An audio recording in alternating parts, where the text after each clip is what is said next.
To welcome to the stage the Deputy Commandant for Installations and Logistics, Lieutenant General Steve Sklenka. I'm not going to do his bio. You can go read it on Google. That's very well known. All of you know who he is.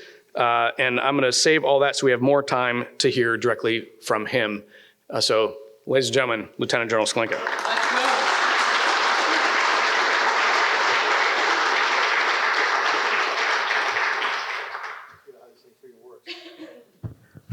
All right, we're on. Are we on? All right, we're on. How y'all doing?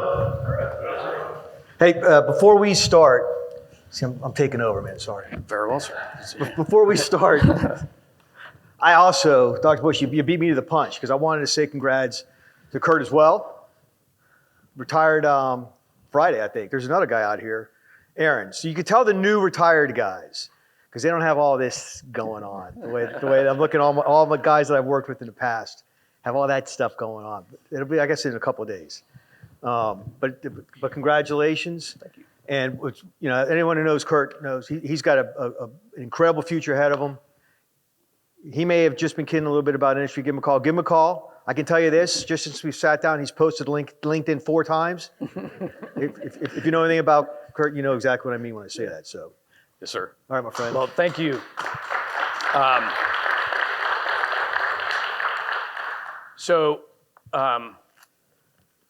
Wow, here we are. So what we're going to do is we're going to start and we'll just have a bit of a conversation. We thought we'd keep this a little more conversational, less keynote-ish, so we can have some back and forth. But we'll have a little bit of time to discuss.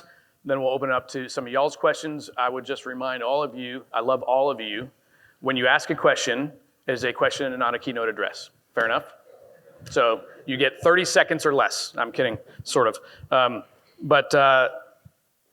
Just to open it up, sir, what an amazing opportunity for us, for the Marine Corps, for this audience.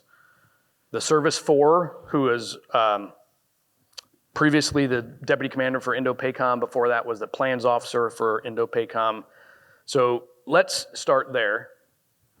I'm going to give credit to Aaron Angel for giving me that idea. But and just could you describe for us the operating environment, sort of from that perspective, through the logistics lens? That's a great question. That's what I feel. I broke it already.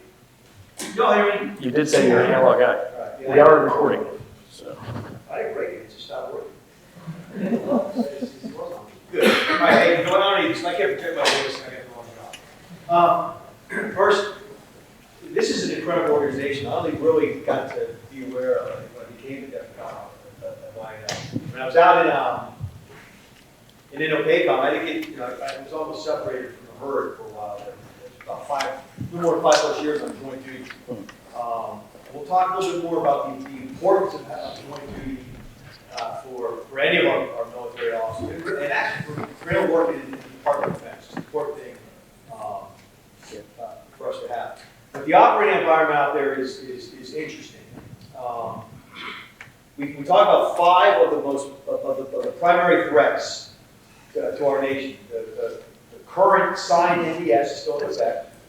We've got 4 of those 5 are resident all the time out in the field. There we go. All right. And it's off. Well, what do we do with the text off?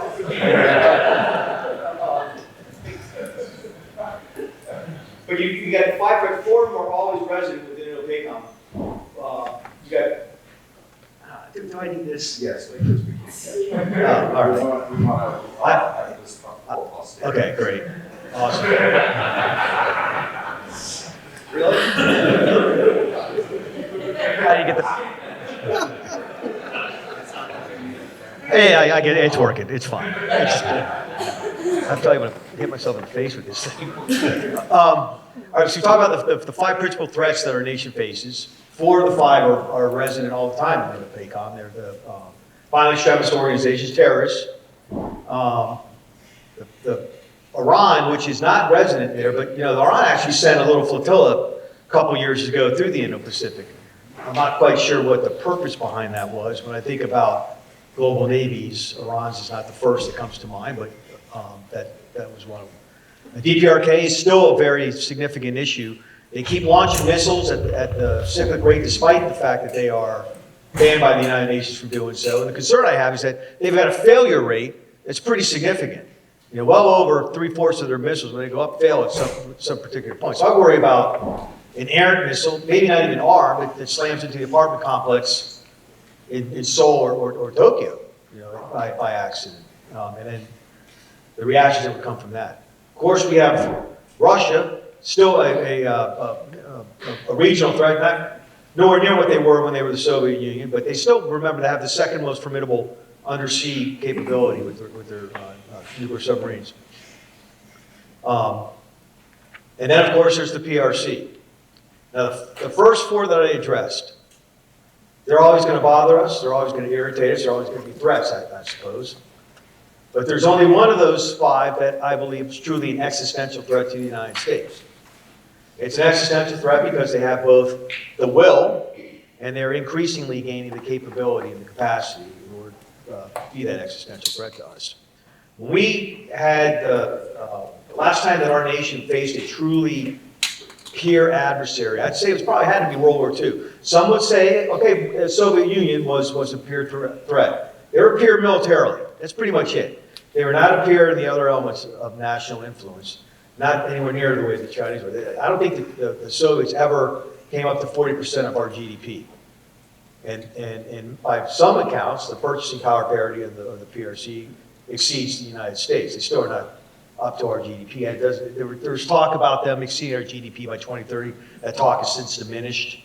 And it looks like it's going to be a long while before they actually exceed it, but it's still a significant piece. Because this is something that I think is worth gaining and understanding. You know, we talk about our military, the requirements, the things that, the engine that drives our military. It is the economic instrument of national power, influence more than any other. Since 2001, the Chinese economy has grown by about 1,200%. 1,200%, about 12 times. It's in dollars, that's about, they've added $16 trillion to their treasury. Now, the United States, since 2001, we've grown about between 165, 168%.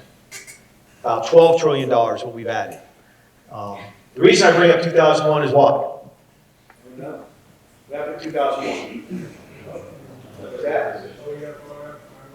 Well, not yet, but I'm not dismissing that. WTO.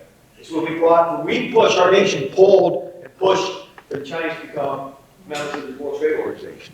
That was a significant action. That had strategic implications far beyond, I think, any other event that's happened in this century. And it's a significant piece to think through. That $16 trillion is what's driving the most rapid exponential military growth since the end of World War II of any nation. Make no mistake, General Secretary Xi, those of you who know me know that I refer to him, that's who he is. He's not a president. Presidents were elected. He was selected. General Secretary Xi is focused, he is disciplined, and he has a vision. And his vision is for what he believes to bring the Middle Kingdom back to being the middle of the global system. He's done it in several ways, but it's fitting that we're here in Newport News.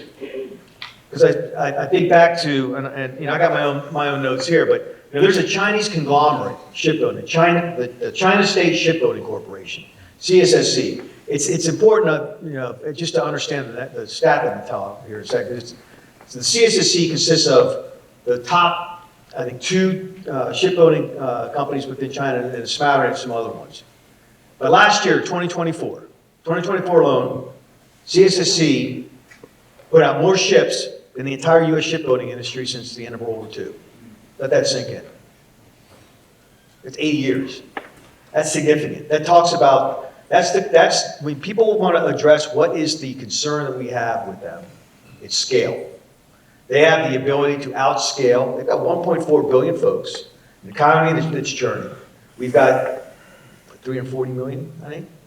And this is where, when we talk about the requirement for the melding of military and industry, that's where we come I think, in a place like this room.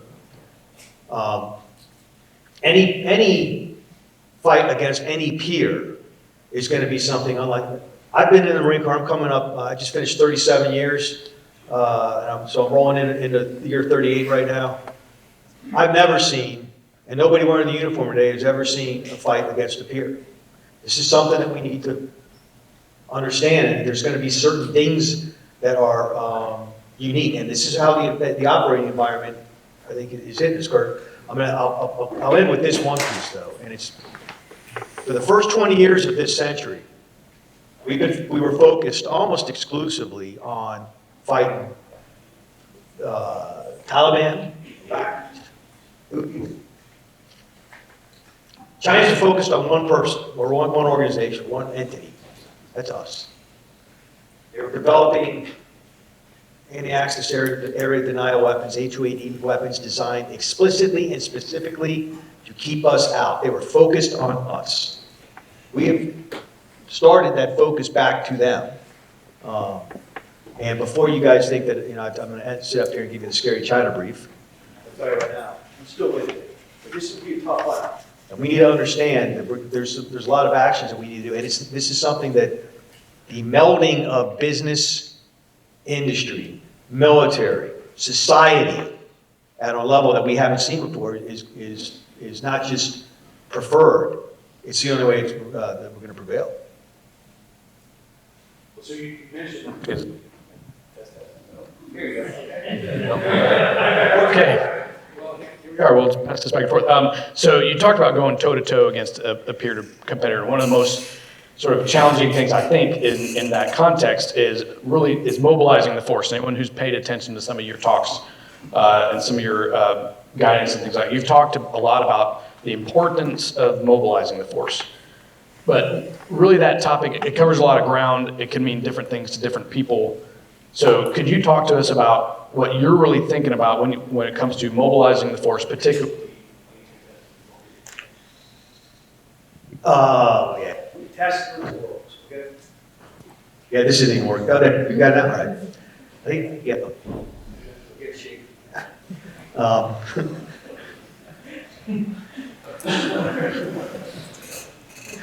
Yeah. When I say that this is going to be something that we have not seen ever, you think about how, and I look out there and see a bunch of folks in uniform, I see a bunch of folks I know who used to wear our nation's cloth. Our calling card, especially as Marines, we had the ability, and we still have the ability, to do what better, I think, than any other service. And yeah, maybe I'm a little biased, but the ability to rapidly close a combat credible force, that's been our calling card. A combat credible force, that's a relative term. A MU to probably the Houthis, I believe, is a combat credible force. Probably need something a little bit bigger than a MU for the PLA to be solo, a combat credible force. That one MU of 2,300 Marines, you probably hold the PLA back for a little while, but then we're gonna look for the rest of the joint force to come in. But in all seriousness, I think we've been saying it's usually a MEB-sized force. Remember, MEB that's a 1990s defined entity, 12 to 20,000. Nice broad number there. And it's not so much about the numbers of personnel; it's about the capabilities that you're bringing. That, I think, is something we need to really understand as a nation. That war fighting is not about the numbers of people. I used to kind of shake my head when I would hear these things about force caps in certain areas, in certain parts of the fight. You can only have 5,000 troops in this particular area. Well, if you have 5,000 cooks, you're going to have some very well-fed people there, but you might necessarily be able to deliver the capability that you want to do. Likewise, you have 5,000 pilots, you may be able to fly a bunch, but you won't be necessarily be able to deliver all the things you want to do. It's about the capability, the combined capability that you're delivering in order to elicit the effects that you want to generate.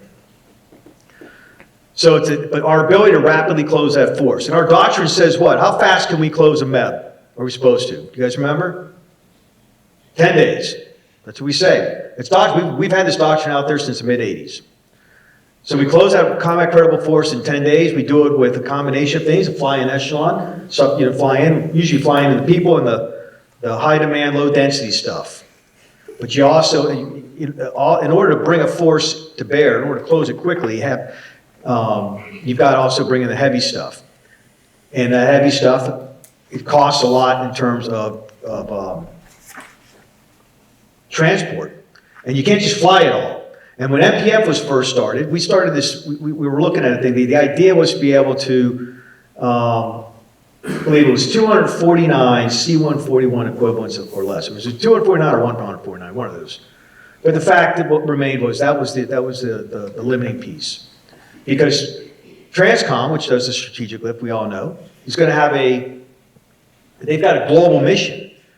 And when it comes to closure of the force, we want to close our force, but they also will be working with others. So we've been able to fly and sail and land anywhere we want and conduct offload operations on any pier that we want, regardless of wherever we are. We've been able to do it without any concern about being impeded. We could do that, go wherever we wanted. This is a different ballgame. The requirement for us to close a force right now in our doctrine is to have what kind of an environment? It says it in there. It starts with the P, right? Permissive. You gotta have that permissive environment. We're gonna have a permissive environment. Do we really believe that a pure adversary is gonna sit back and do what Hussein did many years ago? Look, we proved the value in our ability to rapidly close a combat critical force, by the way. We've done it several times. Gulf War, the first one. We did it in Somalia and Restore Hope. We did it in pieces of it in some of the Balkan fights. We did it in OIF, did it in other smaller pieces. We've proven the ability to do it. And here's the benefit to rapidly closing that combat critical force. You know what it does? It buys our senior leaders their most precious commodity, and that's time.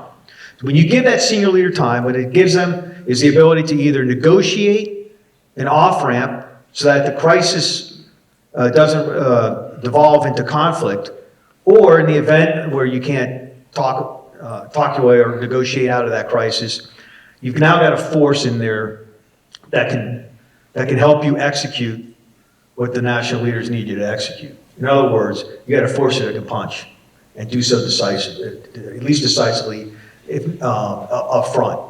That time, you cannot overestimate the value of giving our senior leaders the time they need to help with their decision making.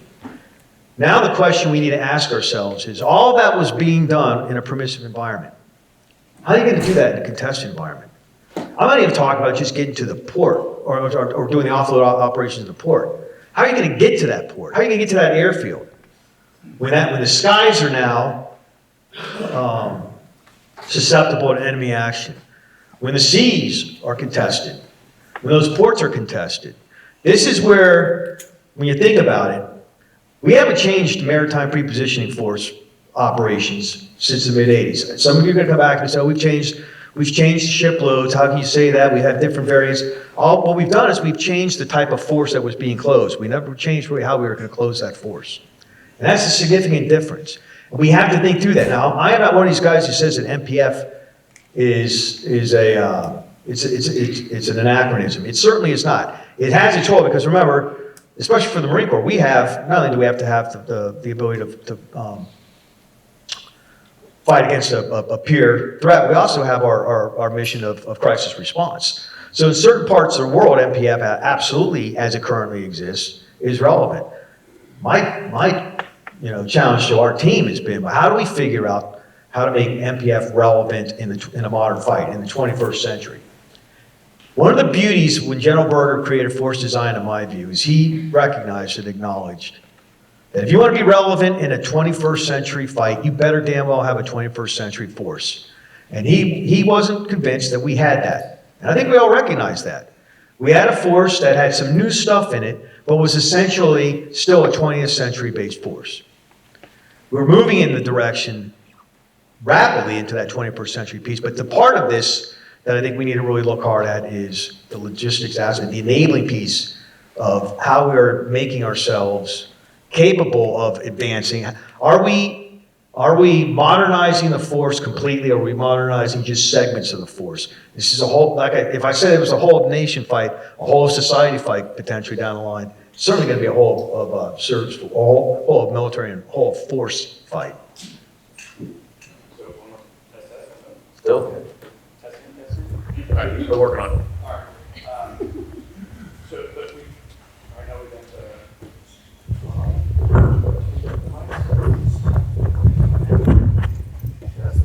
Test. All right. Yeah, we'll see. Now we're cooking with gas. All right.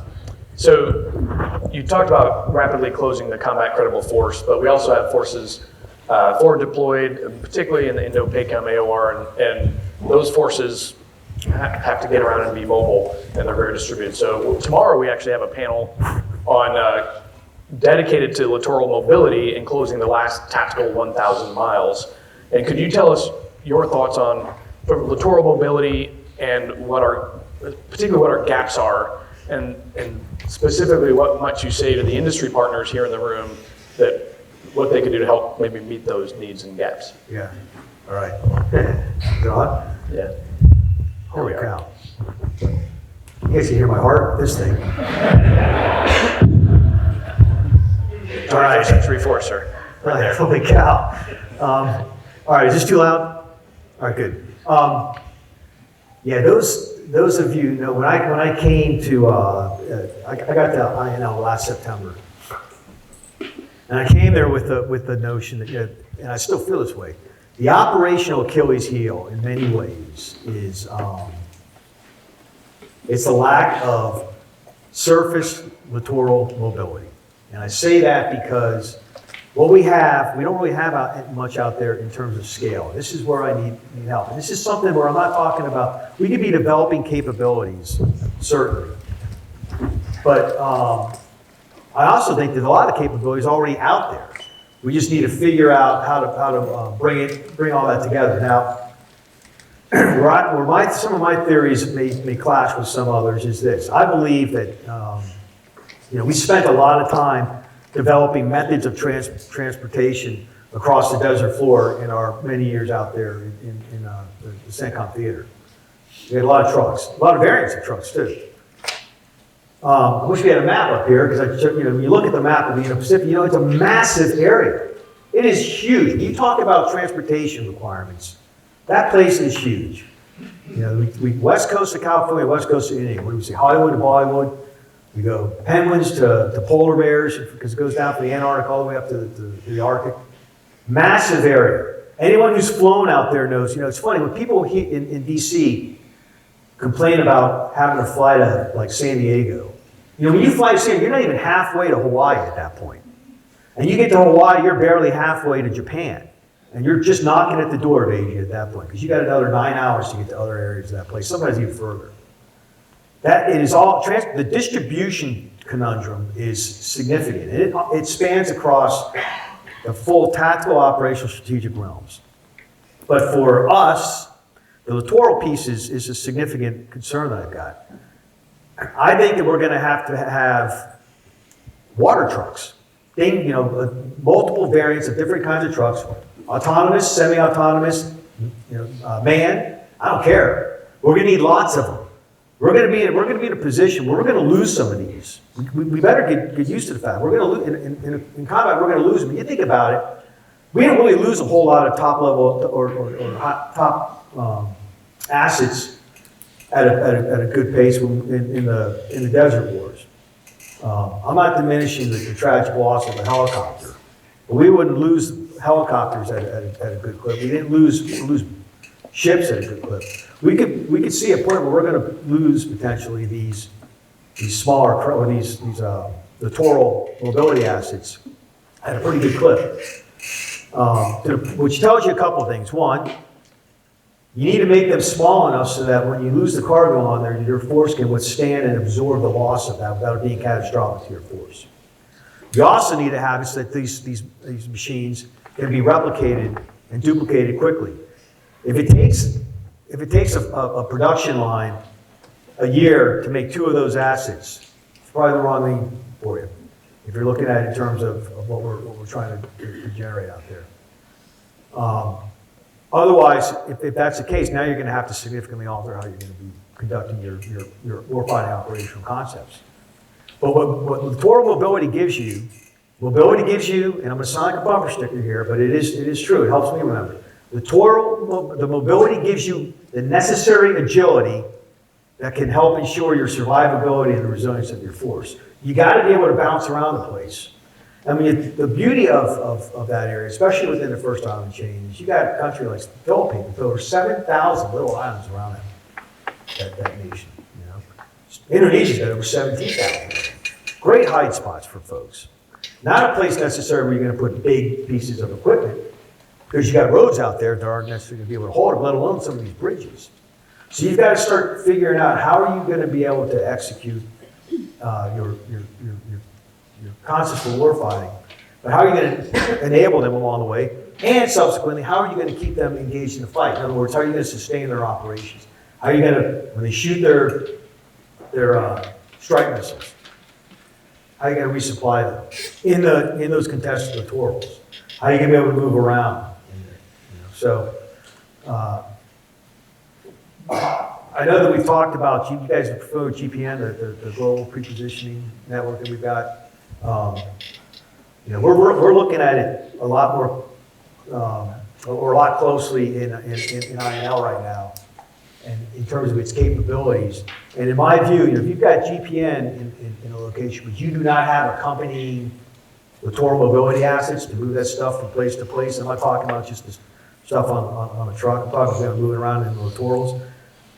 You don't have a capability, you got a target, you know, and we need to be able to have these assets to move this stuff around.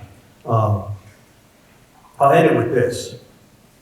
Littoral mobility is as important in the Pacific fight as trucks were of all variants in the desert fights.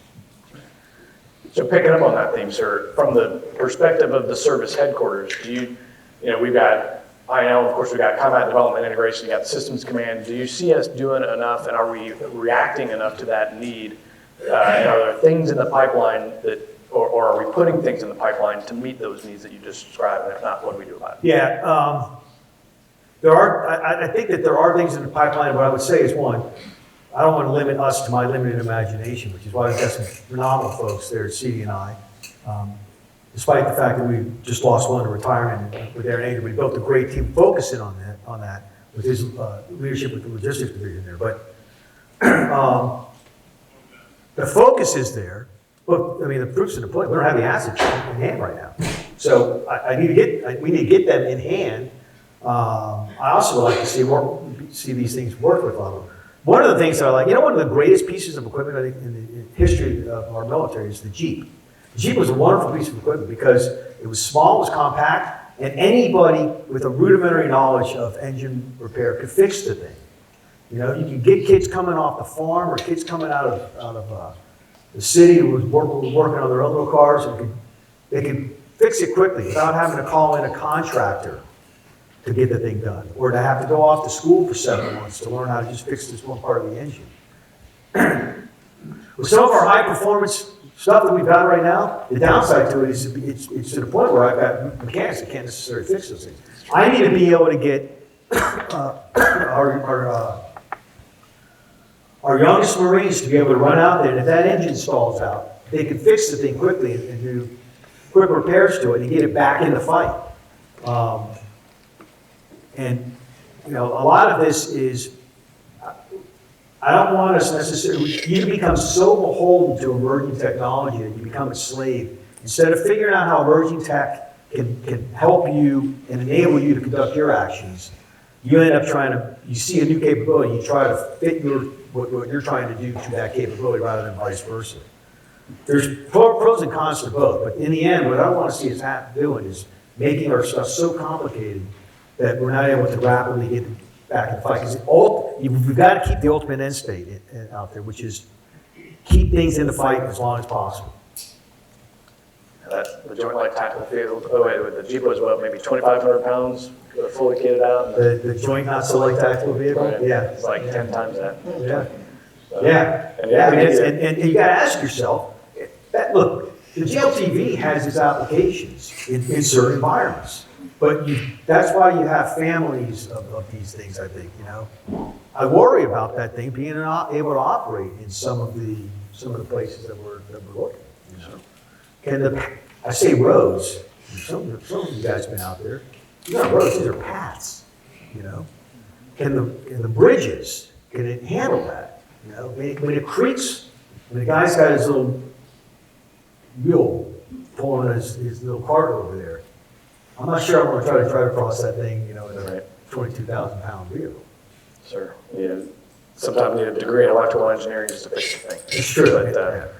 But again, it doesn't mean that this stuff doesn't have its applicability. I do want to make it clear. It's not a binary world. So you can't have this binary mindset. Well, if it doesn't work in the PACOM, then it doesn't work. That's not true because everything will have its applications in certain areas. The key in this is I mentioned earlier about the joint fight. If you think as a Marine you're going to fight alone, those days, I don't know if they ever existed really, they're heightened now. It's a joint fight. And so it's not about just, even if we don't necessarily have a particular capability, bridging, for example. We know there are other services that do. We also know that we're not going to, the service rivalry stuff is, you know, you get around, you know, with each other, give each other grief. But when it comes to actually operating, I don't think any of us have suffered from someone saying, "Oh, because he's a Marine." We're actually truly operating. You know, that's not how folks operate. You know, because in the end, we're all wearing the nation's cloth. But the reason why I bring that up is it's not just important enough for you as a Marine to understand your world. You've got to understand the capabilities of our other services, and as importantly, of our partners and our allies, what their capabilities are as well. You got to know that stuff. When we were coming up the ranks, it was all about learning Soviet weapon systems. It's a lot more complicated now. You know, they got to know PLA weapon systems, Russian weapon systems. You got to also know the capabilities for all our other services better than anyone else. You got to know the same of our allies and partners. And I'll end with this one. Keep thinking in terms of, you know, that whole saying that the whole has got to be greater than the sum of the parts. That's joint warfighting right there. And really, it's combined warfighting. Sure. Let me pivot just a little bit and focus in on a particular topic. In this case, data, digital, artificial intelligence, and we've got a panel on this later, but increasingly a hot topic, particularly in the realm of logistics, and I know we've got some industry out there that are particularly focused on that area as well. So do you think that what are we doing to set the conditions really in the installations and logistics arena to make ourselves AI ready from whether it's an IT perspective or a digital literacy perspective or a talent perspective? How are we doing it in that regard? Keep guys like me out of that. I mean, in all seriousness, what's really neat about, I think what we're doing at CDNI and INL and other places at headquarters Marine Corps is this embracing of an experimentation mindset, you know, and this wanting to explore all these different capabilities. What I would say are a couple things though. First off, I kind of alluded to it earlier. Emerging tech is fantastic, but only if you really know what you want to do with it in many ways. You can learn about it, and not only can you learn, you need to learn about it in order to harness its capabilities. But without you having an understanding of what it can truly do for you, you're wasting people's time, you're wasting money. I'm very wary of the official who wants to tell me, hey, we need more AI. Okay, we need more. That's like telling me I need more electricity. It's becoming. You got to have it focused, I think. So one of there's several areas that we, you know, I try to focus on in my piece. One is we work in predictive analysis, predictive maintenance analysis, with the intent of, like I said earlier, keeping the force engaged on the battlefield, keep it operating, keep it moving. There's no doubt in my mind that advanced manufacturing it's not the wave of the future. Advanced manufacturing is where we need to go. Unfortunately, we haven't made either the commitment to it, we're wary of it. I don't know. I mean, I keep reading all these great articles about it. Like many of you, I get the daily email from 3D printing industry, their website. And you would think that we'd be a lot further ahead, you know, than, you know, when I've got a great 3D printed model of my headquarters when I had CR-15. I press the button and it plays the Marine Sim. It's kind of neat. But, you know, we got to ask ourselves, I want us to stop celebrating when we make a damn part. It should be something we do all the time. And it's, unfortunately, 3D printing is still very much a novelty. You know what 3D printing, at the year that it really, in many cases, it was credited with having been like invented. You know what year? Yeah, 1983. Now, I'm not looking for us to be necessarily a NASA prototype. I just want us to take a flying leap into the 1990s, you know, and use this stuff on a regular basis where, you know, in my view, if you go, and we've all gone out there and seen units, and they've walked by the truck, and it's been deadline for 400 days. You should lose your mind.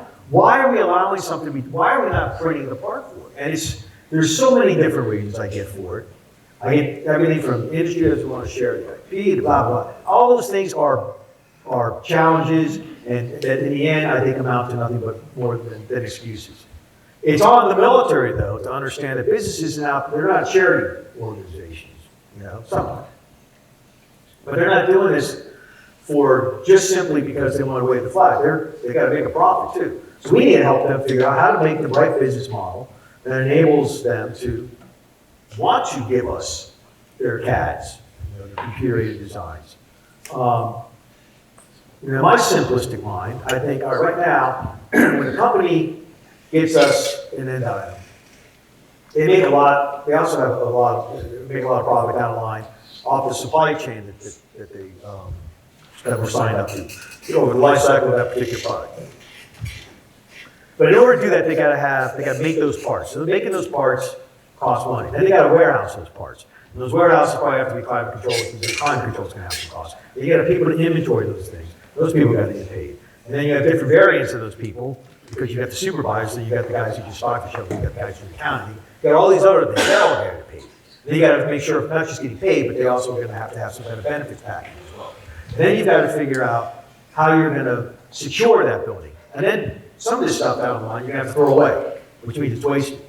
That's a lot of money in there. They try to, but you know, that's how we've been operating over the years. Only simplistic piece there. Why not just say, hey, here's a data file, whatever, however Spotify or iTunes does it. You're responsible for making it. They don't have any more warehousing costs. They don't have any more inventory costs. It's up to me now as the user, have the material, have the printer, and put this stuff out there. I also think we're overly critical. Is not, maybe that's not the right word, but we have too many restrictions on some of the parts in terms of what they're made of. I'm not necessarily applying this to things that fly, especially things that fly where I am in the back of it. Although I will say it's strange to me that I think in many ways the aviation community is further ahead in this than the ground community. But something that does not have to exist through the laws of gravity. If you can create a part, and I know that folks say, well, this is a metal part, I gotta have a metal plate. Why? You know, there are polymers out there, and again, I'm not the material scientist. That's why, one of the reasons why I have Agent Camper was a material scientist. But I don't need a material science degree to know that there are polymers out there that can closely replicate the strength of metal. So why not, if I'm in the fight, because again, it's about staying in the fight, why not print that part with that polymer, which it's easier to print polymer, we know, than it is to print metal, right? Because I don't have to generate the power necessary to generate the heat, learn about the product for the metal, blah, blah, blah. You guys know this stuff better. Polymer's easier to print.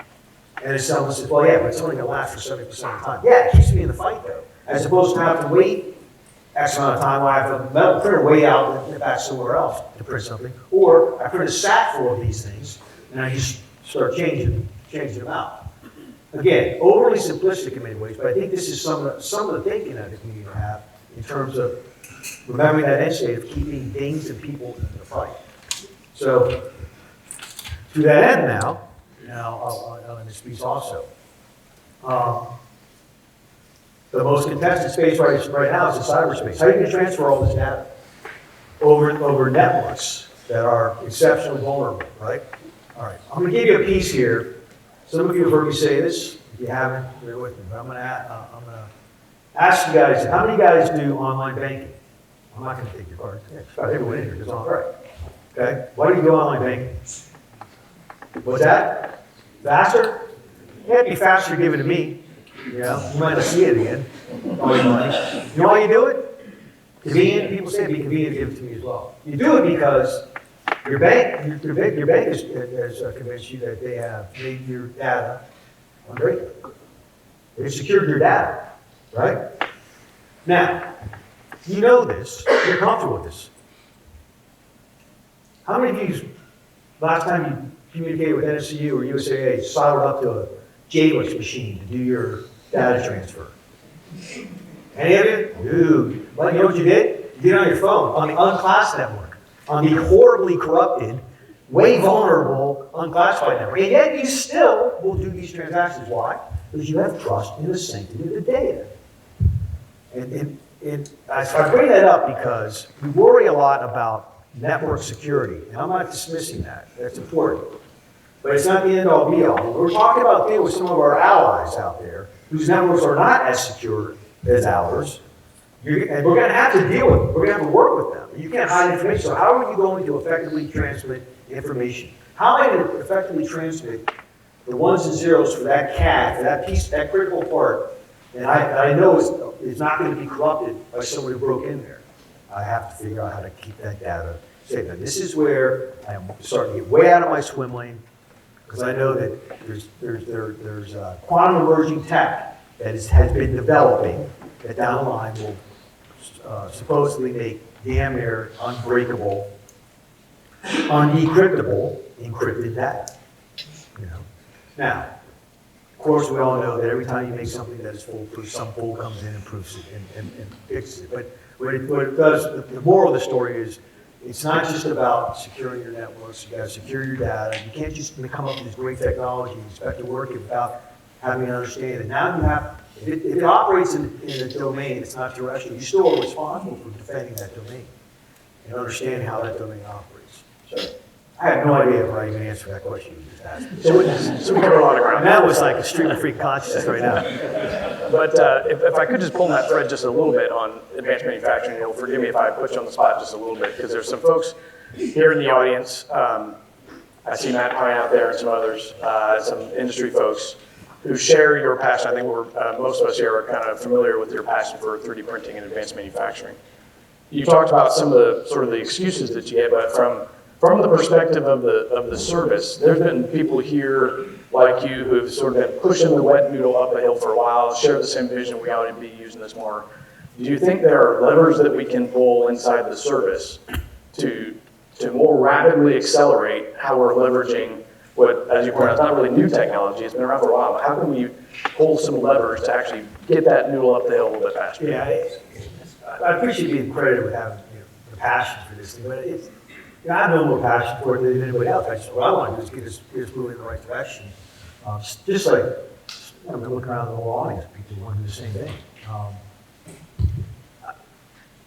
In many ways, I think it is, I guess I'm kind of getting into sociology at this point, you know. 3D printing is still, because it hasn't been used and proved at scale yet. I think that's still where some of the skepticism goes. But another piece I want to make sure we're understanding is 3D printing goes beyond just parts. There's whole barracks at Fort Bliss that the Army's got folks living in right now. It's 3D concrete 3D printing. You know what the MOCON timeline is? 7 years, inception to delivery. But if I can make something with 3D concrete printing, why wouldn't I do that? There are great companies out there that are building this stuff. You want to talk about making wall lockers, making lockers for NSM, for example, in an expeditionary environment. Or who was with me in first demo of GE when we did the first? We didn't realize that we did the first one ever, but it hit on the internet. Someone on the internet said it's got to be true. It was the first 3D printed concrete bridge. So when we're wringing our hands about we don't have bridging, well, maybe you've got something like this that could potentially help. Now, certainly it will be, it'll take longer to 3D print a concrete bridge than to just lay a bridge over it, but let's talk about that time. You know, you gotta have time to have that bridge transported over, moved on, packed, all that other stuff too. So as technology evolves, the delivery capability increases, the speed increases as well.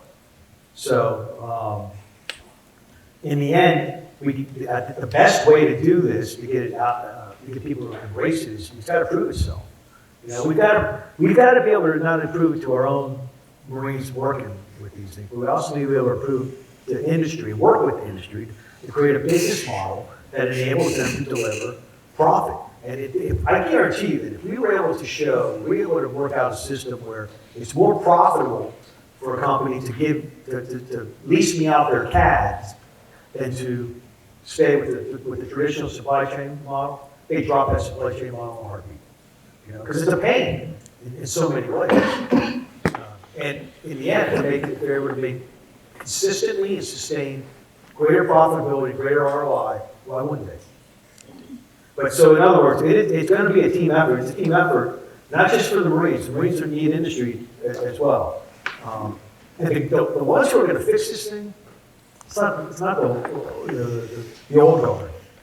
I'm talking about our lance corporals and corporals who are joining the Marine Corps. Some of them have 3D printers, you know, in their house when they're 8 years old. They're screwing around with it then and building stuff then. And the beauty of that is you're also feeding their curiosity. And when you're feeding their curiosity, you're going to sustain their sense of job satisfaction. And all this stuff has, it has recruiting benefits. It has sustained force benefits. So it goes beyond simply just putting a part out there, putting some kind of a construction project out there. But we as the Marines, we first have to lead this thing by showing a demand signal for it. Yes, sir. So let me pivot just a little bit, excuse me. You've talked, a lot of what you've spoken about really involves thinking about things in entirely new ways.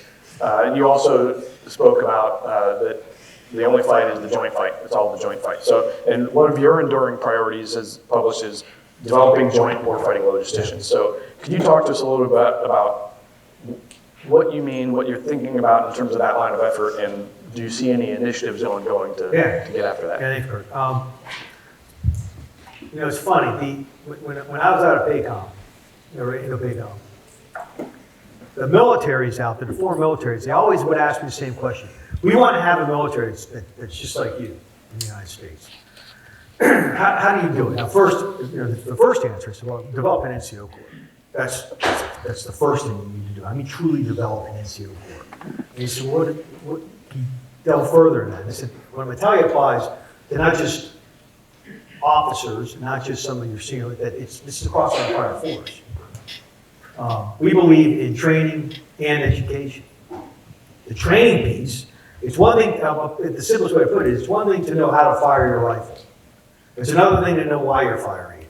You know, that's where the former is the training piece. The latter is the education piece. And that, I think, is where we get into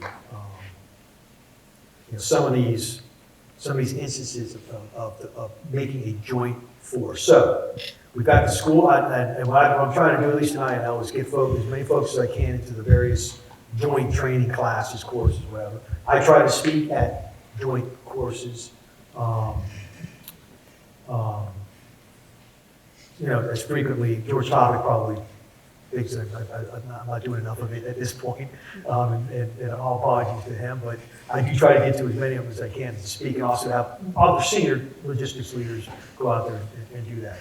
I also am really pushing to get more officers into joint billets. To really understand warfighting, in my view, you've got to get outside of the Corps and see how we fit into the rest of into the joint and combined warfighting construct. That's really the best way to understand it. I was speaking at the Class 2, what was that branding? They wanted a symposium, it was whatever, their OPT, that they're trying to figure out how to fix the Class 2, some Class 2 challenges that we have in Lincoln. And I talked to them about the operational environment. And I said, you need to understand that if in today's Marine Corps, if you're a logistician and you're not an operator, it's probably time to move on. And I don't mean that in a pejorative way, but you gotta have an understanding of how operations work. You gotta understand how to work, or how to put together ground-based long-range fires. You gotta understand how to coordinate fires across the joint spectrum. You gotta understand how to coordinate effects, because you're gonna be out there operating in this environment. Many of you know, I don't use the term contested logistics. I think it's a term that to me is kind of like what coin was in the early 2000s. You know, it's a cottage term, people make a lot of money off it, write books about it. Instead, I talk about operations or logistics operations in a contested environment. Is that any different? Yes, that's semantics. Because I'm talking about contested maneuver, contested aviation, contested C2. It's a fight, you know, and we're all in the same environment. That's the key to understand. In this particular peer level fight, we're going to be operating the same exact logisticians, are going to be operating the same exact environment as the artillerists, as the infantrymen, as the aviators, as the air defense systems. We're all in the same environment. So having an understanding of how we fit into that overall construct is crucial. So it comes, in my view, three parts. It's the education that you get into, the formal education we have through the various joint PME avenues. Sometimes you can do it, sometimes you can't. Get into joint assignments, pushing, you know, you got to push those. I try to do it from my end as a DC, but also advocate when I go speak at other venues. And the third is, it's on you, awesome. You need to take the time to understand, go out there, read, study, learn. Those of you who tell me you don't have time to read, I know some of you have young kids, and probably, you know, between bath time and getting them to bed is pretty hectic. But after that, you guys spend the time. You owe it to your profession, you owe it to your Marines, you owe it to your family, you owe it to the Corps, you owe it to the nation to understand how joint warfighting works. The beauty also with a lot of these joint fighting things, you can go out on Amazon and buy this stuff, but so much of this stuff is free. PDFs online. You know, it's the self-study piece is important here. And this is not me just giving a pitch for PD. It's part of our obligation. If it's just a job to you, then I guess you just shut off and leave work. But if it's the profession it's supposed to be, you should be working at it, you know, pretty regularly and trying to get better for yourselves, you know, and for everyone else. Am I preaching? Good much. Yeah. I'll tone it down. So maybe one more for me, and then I'm going to turn over to the audience. So be thinking of your questions. So this one, so this event got you out of the Pentagon, so you're welcome, sir, for that. But the question might take you right back there, because if the Pentagon is about anything, it's about money. Yeah. And of course, we can't talk about any of this without talking a little bit about the resourcing. So last year at this event, we had General Berger up on the stage, and somebody asked him that question about, hey, where's the money? And he sort of talked about, you know, one of the things that drives resources is failure, where you talk about we were failing war games at the War College over and over again. That sort of drove some of what force design was. And from the logistics perspective, there was a little bit of, well, you guys always sort of come through, and if the logistics isn't the cause of the failure, I got lots of bills to pay. So where do I put the money? So I guess my question is, with sort of that long lead in, how do we drive the resources to all these critical priorities without actually committing operational failure first? Yeah, it's funny, I worked with a guy who's told me, you know, our nation responds, really truly responds to things under two conditions, failure and tragedy. I don't know about y'all, I don't want to wait for those. I'm not looking forward to either of those. So when people tell me that their program or whatever is being funded, you know, like the old saying, you know, you point the finger, you got 3 point right back at you. We haven't made the case in many cases. You asked about 3D printing, for example. We haven't advocated well enough. We think there's a difference between advocating loudly and advocating effectively. We've done great with the former with a bunch of stuff. We can be loud as hell about things. We haven't been effective because we haven't been able to clearly demonstrate that lack of funding for specific areas will result in, because it's hard to prove hypotheticals in some cases, which is how some of these are viewed. I also will tell you, we're about to embark, our nation's about to have potentially the world's first $1 trillion defense budget. Money's out there, you know. I always go back to the fundamental requirement of any strategist, and that's to acknowledge and understand you have limited resources, so you apply the limited resources against the ends that your leadership have prioritized. Pretty simple. Now, those prioritizations aren't necessarily concrete. We always have to, be able to be agile enough to move from thing to thing. But yet, there has to be a discipline to your budget. And another one of those sayings is, you want to understand what a leader's priorities are, look at their calendar or look at their budget. They can say certain things. But look at the calendar, look at the budget, look at the events they're going to. Like you guys are priority. There you go, there's some love. And the budget, where are we spending our money? One of the points that I'm trying to drive, this is where the I part of CD&I, the integration piece comes into such importance, is the understanding that it's not just enough to have a naval strike missile. You got to be able to have something to deliver that missile. You got to have something that can deliver the thing that's delivering that missile. You got to have multiple missiles so that you can do. There's a whole slew of things here, and that's why when we're conducting our war games and action, that's really the best place to do this, to make these assessments. But how many of you guys have heard? Well, we've kind of ferried us to the log piece. We all of a sudden ended up in the Philippines. How did we get there? That was game day. We started there. Admiral Parov he's done a couple of exercises lately out there where he has actually challenged those pieces, the mobilization pieces, the force closure pieces, the areas where, because he's one of those leaders who said repeatedly that this is not coming from a guerrilla tradition. It's coming from a current combatant commander. I learned it when I was the 5 out there and it's the decom. Logistics is going to win that fight out there. There's no doubt about it. Because it's going to sustain our ability to deliver the necessary effects in order to impose our will on whoever it is we're fighting. But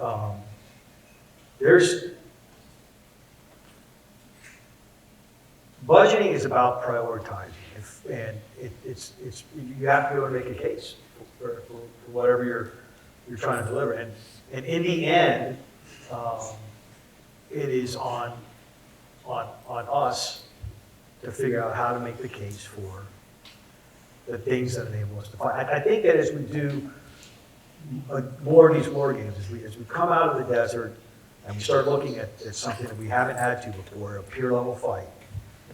It's funny. A lot of stuff I read, I go back and it's almost like reading old naval war college reviews from the 20s. Yeah, it's some of my life. I actually will read some of those naval war. This is pretty fascinating. The whole period when they were developing, even before they were developing the war plan. Read the book War Plan Orange if you get a chance. It's a history of how the naval war college really called the Pacific War. It's a fantastic book.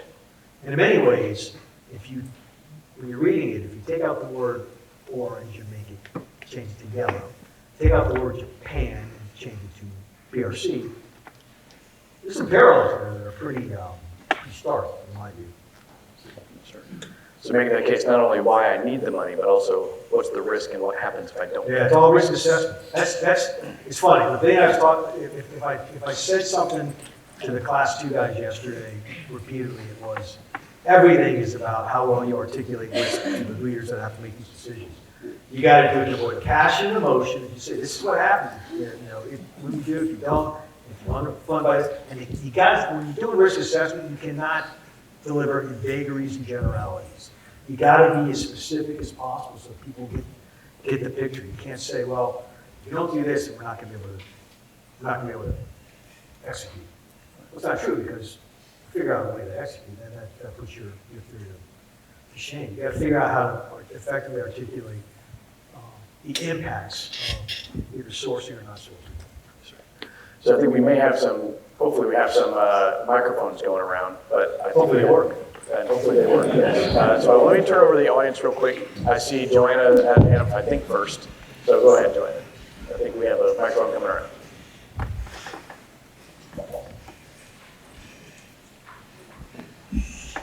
Thank you. Good morning, General. Dzień dobry in our mother tongue. Thank you for your speech, especially underlining the relevance of the Marine Corps nationally and internationally. And that would be my question. Working with allies, NATO, but also in the PAC, like-minded countries, how can, in your opinion, should the Marine Corps logisticians inspire, become a role model, and perhaps even check capacity and capabilities of our partners? Thank you, General. So you're asking, Joanna, how we can... How and if do you think that that would be part of your job to inspire others? Yeah, okay. I like that word. Thank By the you. way, great book. If you guys haven't read it, the thing you put together, I went through it again last night. I like all the compendium of authors that you pulled in there. You're peeved with Arun, by the way. Who is Thank you, sir. Thank you. Arun's a good friend. He was our colonel in Afghanistan. Great guy. That was a terrific article. Thanks. You know, I'm gonna get to your question in a second, but you used the word inspire, which I really like. You guys know that, what is it? Amateurs talk tactics, professionals talk logistics. You guys heard that term before? You know, I've always heard that phrase. I thought, yeah, it was probably uttered by a logistician, just want to make ourselves feel good about what we do. Yeah. But when I was a regimental commander, I kind of changed that around a bit. And I said, amateurs talk motivation and professionals talk inspiration. Without any of this, you can motivate people in any number of ways. You can tell me, if you get this task done, I'm going to give you a 3-day weekend. So if you're able to pass this particular inspection, I'm going to give you a fitness report that's going to enable you to get promoted right away. Or you'll be able to get to school. I'll tell you, you're going to get a fitness report. You'll be shoo-in for command. Counter that, you can motivate through fear. You can tell them, if you don't get this stuff done, you're coming in on the weekend, you're working. Or you'll never get promoted, because I'm going to make damn sure that everybody reports you don't get something. Or you'll never get command level. You do that, and people will work just as hard to keep you off their back. And it gives them, I don't know, they really will work just to the minimum piece for the most part. The true leader makes that leap into inspire. But you can only inspire through positivity, in my view. And then when that leader makes that leap in the organization, people start doing things not because it's going to make them better. That's an ancillary byproduct. They do it because it's going to make the organization better. Because they start to feel better about themselves. They start to equate their sense of worth with the betterment of that organization. That's why, I love that word, inspire. Making that leap. Amateurs talk motivation, in my view. Professionals talk inspiration. So when we're out there with our fleet and our foes, strive, in my view, to inspire. So I think you know where I've come out of this doing that. I don't think necessarily that it's just us that are inspiring, U.S. Marines inspiring other nations too. I'm inspired by what other nations are doing. The difference between us and other nations in many cases is we have more resources. We don't have a monopoly on the good ideas. The way to do this, to make ourselves better, is to exercise and rehearse together repeatedly with the combined community out there. We're at the point with some places, my NATO knowledge is nowhere near yours, Joanne. I'm much more comfortable talking about the Pacific. But for example, with Australia, we're not just interoperable with the Australians, we're interchangeable. And it's through continual working and developing and rehearsing together and trading ideas. So we can show through our exercise together, through our professional military education shared together, we can share ideas. That might inspire. If we're able to effectively inspire, say, a Lithuanian who came to exercise with us, that's great, but I guarantee you that Lithuanian officer inspired us as well, or that Australian officer did the same for us as we did for them, or, you know, any number of other ones out there. So, a piece of that is related to what I see is, you know, we know in the United States, we've got scope, scale, capacity, and a lot of advantages. If you're going to have a true partnership with the nation, don't ever treat that partner as a junior partner. Because they're going to have strengths that we might not necessarily have. They're going to have insights into particular areas that we may not necessarily have. So that's one of the, you know, when we talk about true partnerships, the best partnerships I've seen, the best exercises I've seen have been the ones where we've taken each other's respective strengths and focused them together toward that singularly defined end state that we were looking for. That's a long way of saying, yeah, I think we have a responsibility to do that. But also, the other nations have a responsibility to go back to us, to reciprocate. We're a true partner. And it's on us to understand that we have just as much to learn from others as we can teach them. I'll end it with the piece that, in my view, the most important leadership trait is integrity. Well, folks would not disagree with that. The most enduring is probably humility. Because it'll give you the ability to truly seek knowledge, to make yourself better, to admit that you don't know everything. And believe it or not, you know, most folks, when I would jump into an engine with the Lance Corporal Mac, who was showing me something about how to fix it with your engine piece, I was in no way, shape, or form concerned that guy's going to think I was an idiot. Because I'm sure I was talking about that opinion, you know, as I was asked some of the questions I was asking. But what these guys really did, they were thrilled to be able to impart their knowledge, you know, to them. The last piece I'll say on that is, I would ask our corporals, I would go to a corporal's course. And I would go up and I'd get on I have a whiteboard behind me and I'd say, how many of you think that as the commanding general, I have a lot of responsibility? And you go, always right. That's right, it's not that easy. Tell me why. So they write up on the board. And they'd say, one guy would say, well, you're responsible for training, you're responsible for pay, you're responsible for families, this. So they have a whole laundry list up there. I say, okay. Some of you are probably sitting there thinking, this guy's got a massive ego that needs to be stroked. We have to tell him how responsible he is. Before you think that further, I'm going to ask all of you, this I'm pointing out to the corporals, what is the difference between my responsibilities as the commanding general and your responsibilities as a non-commissioned officer? And you're not allowed to use any form of scale or scope in your response. Raise your hand. Well, sir, you know, you've got the whole LtGen, and we've got my little fire. I said, no, I said, you can't use scale or scope. So they sit there, dumbfounded. I don't know. I said, that's exactly the point. There's no difference in the responsibilities that we have as leaders. You know, the scale and scope has changed, but the responsibilities are the same. And I look at it, I said, you know the difference between me and you? I was born first. That was it. You know? And that, again, was about reinforcing that I had as much to learn from them as I had much to learn from them, and I would impart to them, back to them.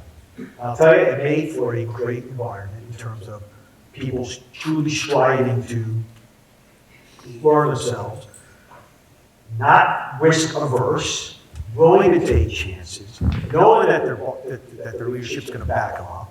All these, we're way off on a tangent on this one, but we got into a leadership question, which I think is far more entertaining than some of the probably about supply chain management. Anyway, did it come close?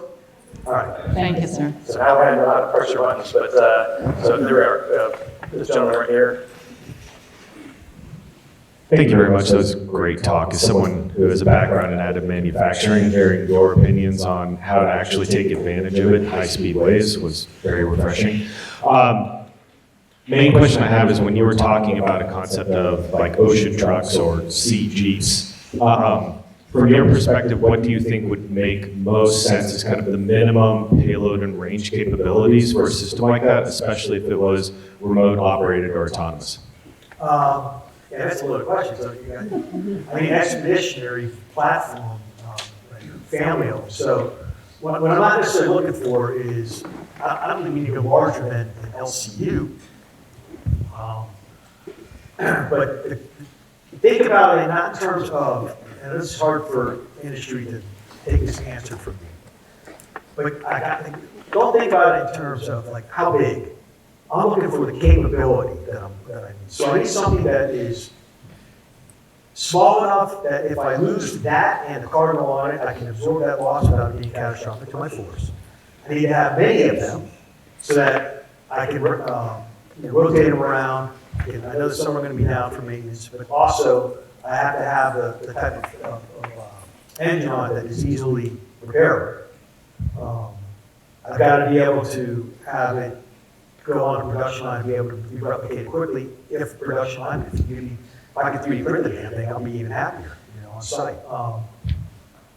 So it's more about what am I looking to do? Anything from a battalion minus to a squad reinforced, things in between to move that around. It should be just like we had multiple. If you were to ask me what kind of truck do you need to operate in Helmand Province, it depends what I'm doing. So and I'm not deliberately trying to be evasive. What I am saying is there's built-in or inherent flexibility that I'm not sure together we're comfortable embracing.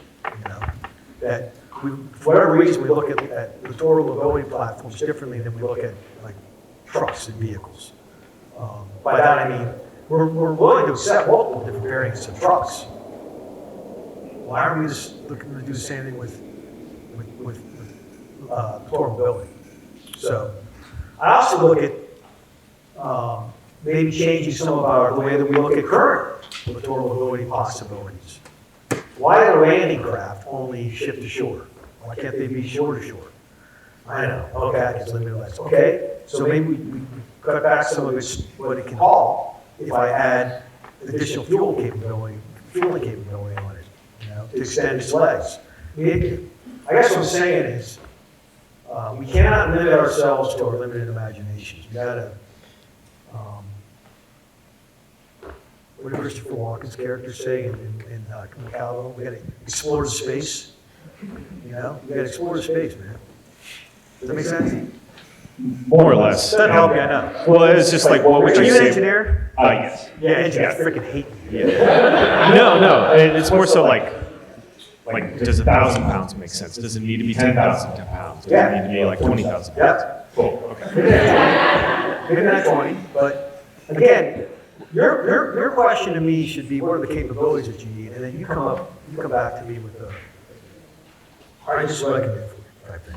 There's got to be some symbiotic. What I don't want to have happen is that you build me something and say, this is what you got, figure out how to work it. I should be telling you, I'm not trying to be an obstinate person up here. But in the end of the way, this whole military-industrial relationship is supposed to work is I tell you the capability, and you should insist on this. Don't tell me the specific thing you want. Tell me what capability you want to do. Let me figure out how to deliver it to you. How many of you are forward battalion 4s? Greatest job, raise your hand, man. You were as well. Awesome job. Grunts, think they know logistics. Jim. But they'll tell you, hey, I need 3 trucks. So you bring the 3 trucks out there, and there's like 2 where you stand out. Well, because I figured one was going to break down. Each one has standard. Don't tell me how many trucks you need. Tell me what you want all, and I'll figure out the mix. I kind of make that same analogy with this. I owe you the capabilities of and when I say CD&I, as the integrator, because it's not getting requirements just from IL, I get it from others as well. And then, of course, I got to figure out if I'm willing to expend the resources against those who are developing. But telling me that I have a craft that does 10,000 pounds, I'm not quite sure that it doesn't tell me anything. You know what I mean? Again, I go back to my force count. We need 5,000 forces. What's the capability that I'm trying to deliver at the end in order for you to achieve your strategic effects? And then I can start backing that off and figuring out what tactical elements I need to employ in order to generate the operational actions that will deliver the strategic effects. Same thing I think in this thing. Make sense? I think this gentleman in the back had a question right here.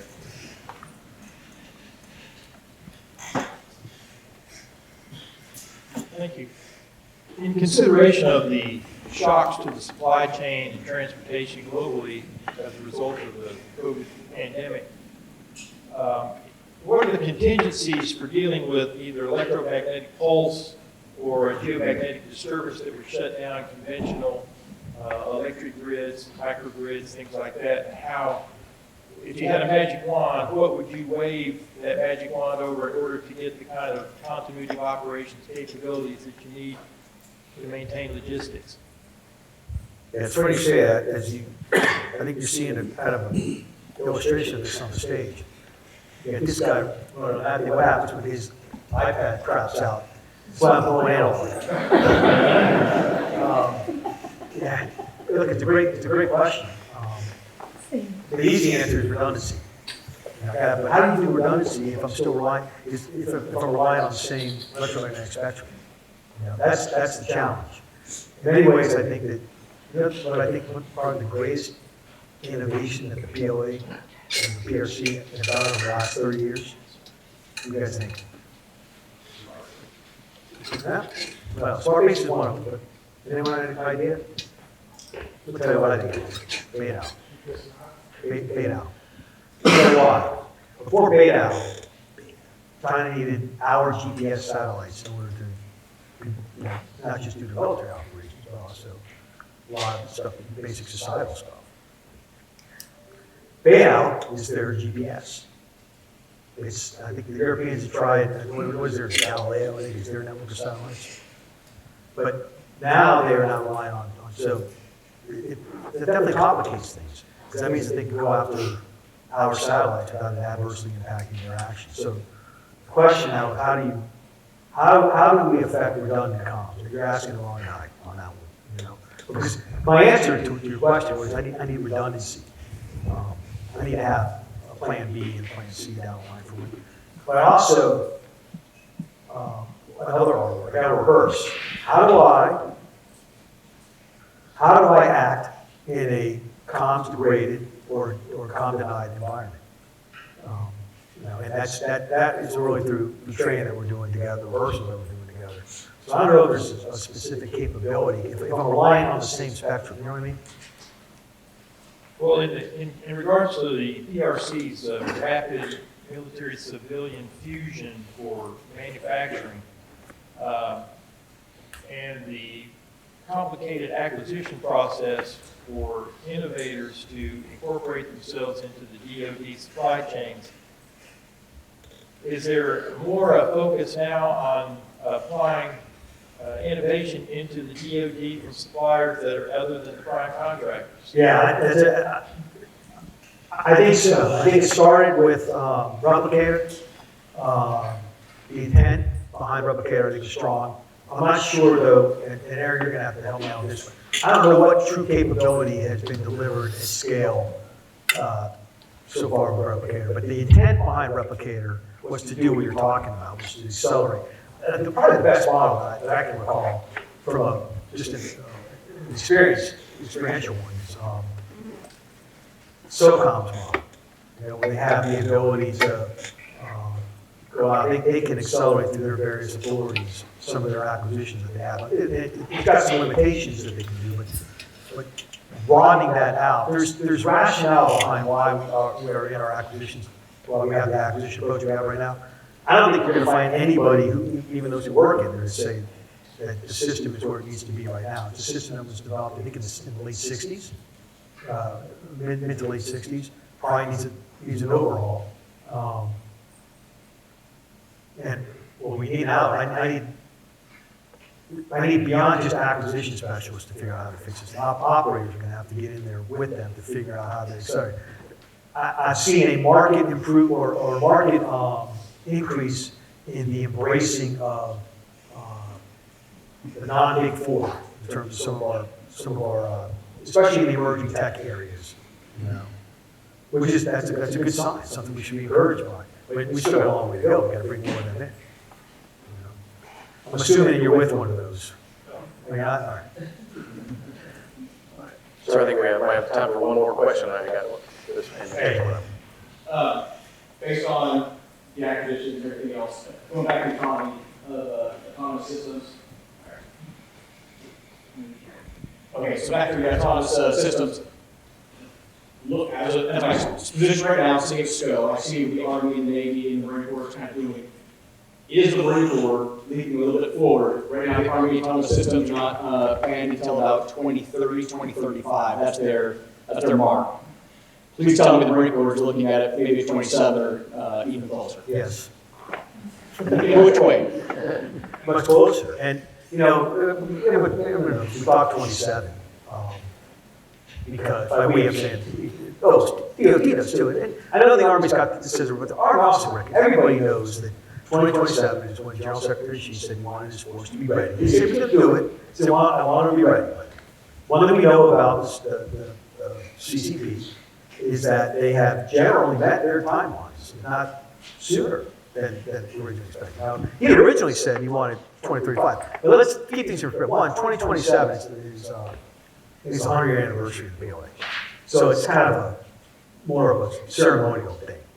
So I mean, when people are wringing their hands, that means we're going to go after Taiwan. Who knows? I think a lot of that's ceremonial, what 2027 represents in terms of the history of the POA.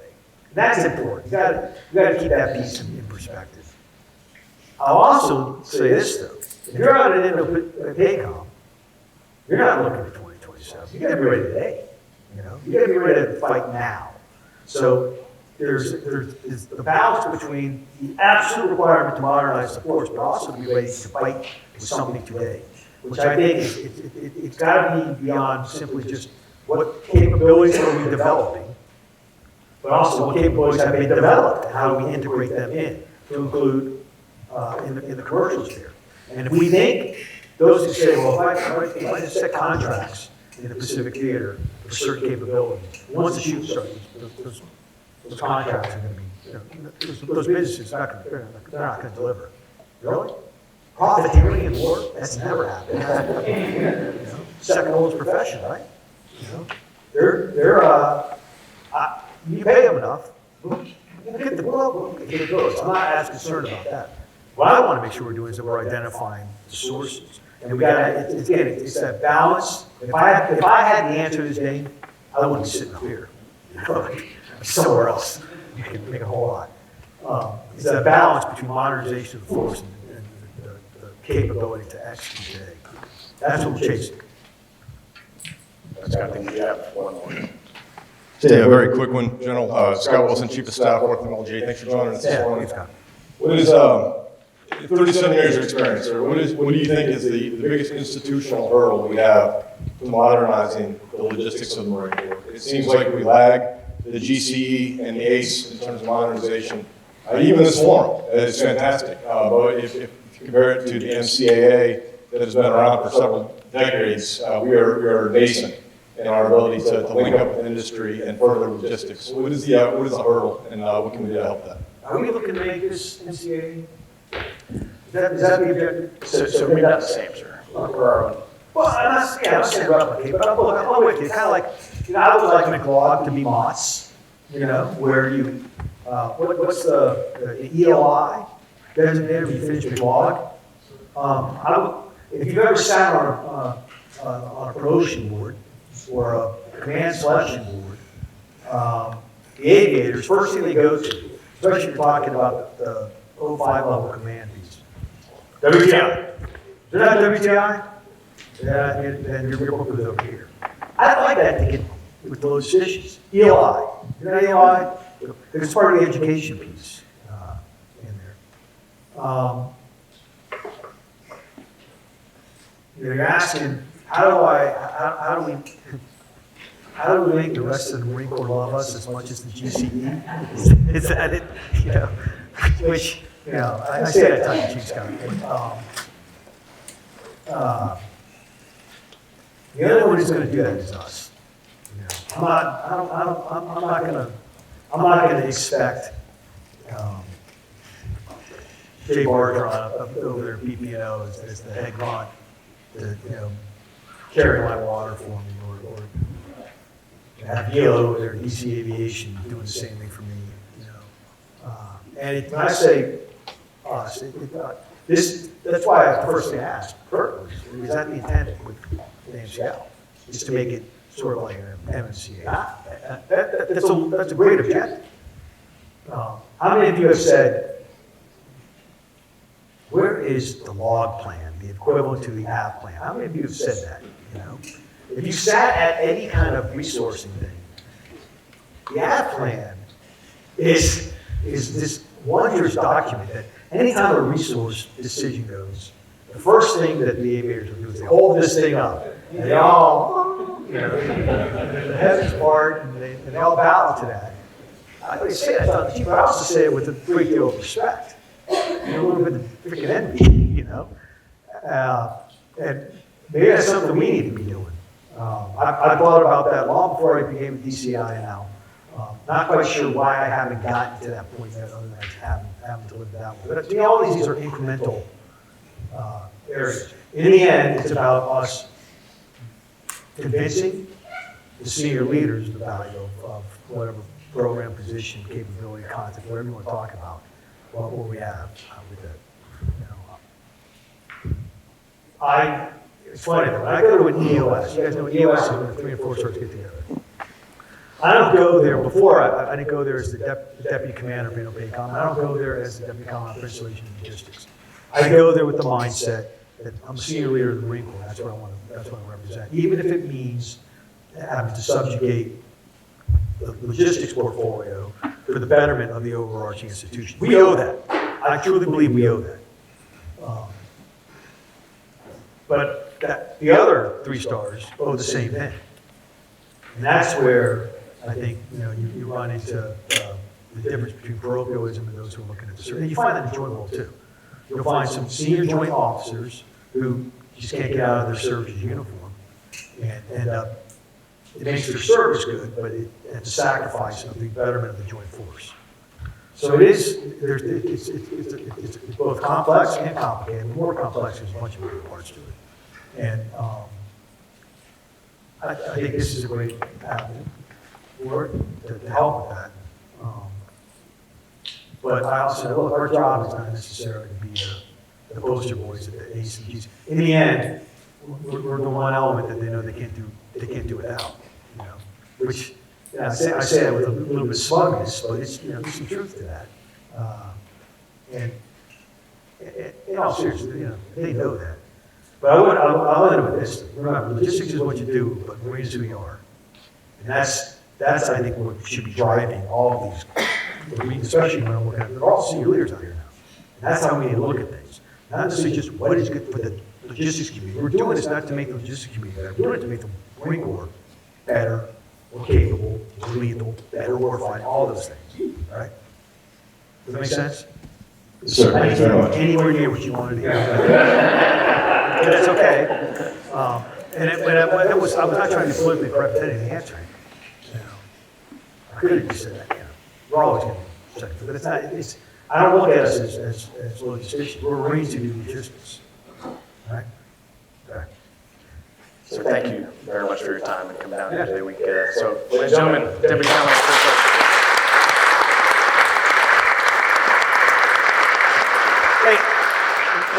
I do want to say one last thing, and it goes back to when I was doing my little thing about motivation and inspiration. You guys are all the leaders of the respective organizations.